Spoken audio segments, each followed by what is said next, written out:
NMDOT is moving closer toward big plans to revamp one of the oldest and busiest I-25 interchanges in Albuquerque.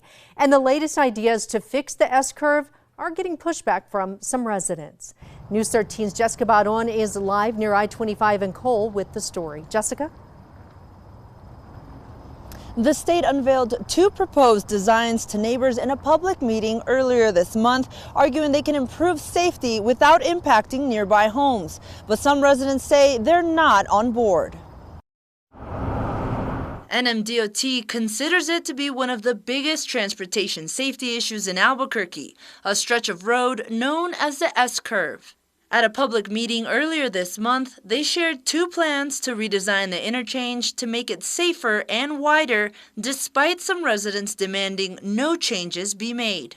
We have heard from the public that they would like us to consider a no-build alternative in the last comment period. We've done additional data analysis on this, and we know that it does not solve the problems that we see on I-25 in this area. The state's data analysis suggests if they made no changes, the 173 yearly crash average could go up to nearly 300 crashes by 2050. If nothing is done to change the configuration of the freeway and the ramps, that we do expect to see substantial increases in travel times to and from destinations. We expect to see substantial increases in commute times. The J and L plans being considered would not affect nearby homes, but some neighbors say they still want a no-build option. And we should be upgrading and upkeeping the infrastructure that we have, improving pedestrian and bike infrastructure instead of expanding the highways.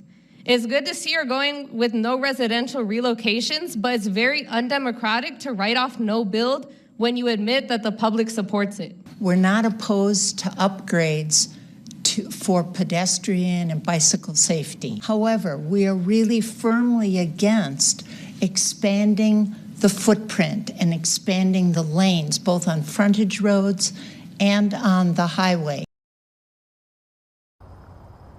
NMDOT hopes to identify a recommendation by early next year, but they don't know when a final design or when construction would start because the project isn't fully funded yet. Back to you. All right, thank you, Jessica. Time is running out to share your thoughts on the project.